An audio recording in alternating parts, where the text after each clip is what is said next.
রাজশাহীর বোয়ালিয়া এলাকায় ৫ আগস্ট সরকার পতনের শেষ মুহূর্তে আন্দোলন দমাতে দুটি পিস্তল নিয়ে ছাত্র জনতার উপর নির্বিচারে গুলি করেছিলেন এক ব্যক্তি। ভিডিও দেখে নিশ্চিত হওয়া যায় তার পরিচয়। জহিরুল ইসলাম রুবেল নামের ওই ব্যক্তিকে কুমিল্লা থেকে গ্রেফতার করে র্যাব।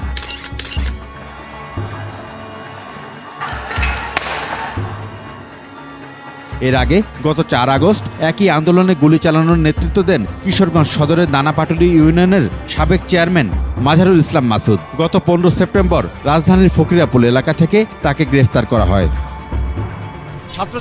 এভাবেই দেশের বিভিন্ন প্রান্তে ছাত্র জনতার উপর বল প্রয়োগ সহ দেশি বিদেশি অস্ত্র দিয়ে গুলি চালানো অনেকে আবার গা ঢাকা দিয়েছেন। তবে এদের মধ্যে অনেকেই আছে র্যাবের জালে।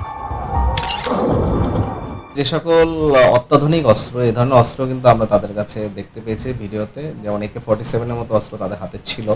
সেগুলো ব্যবহারের মাধ্যমে কিন্তু তারা এই ছাত্র জনতার উপরে কিন্তু তারা গুলিবর্ষণ করেছিল এবং আরও অনেক ধরনের দেশীয় অস্ত্র নিয়েও কিন্তু তারা মহড়া দিয়েছিল এবং আমরা দেখতে পেয়েছি যে সেগুলো ব্যবহার করে কিন্তু তারা বিভিন্ন জনকে তারা কিন্তু জখম করেছিল এবং তাদেরকে আমরা মোটামুটি শনাক্ত করে ফেলেছি। এখন আমাদের অভিযানগুলি পরিচালনা আছে। র্যাব এ পর্যন্ত ৫-এরও বেশি ব্যক্তিকে গ্রেফতার করেছে।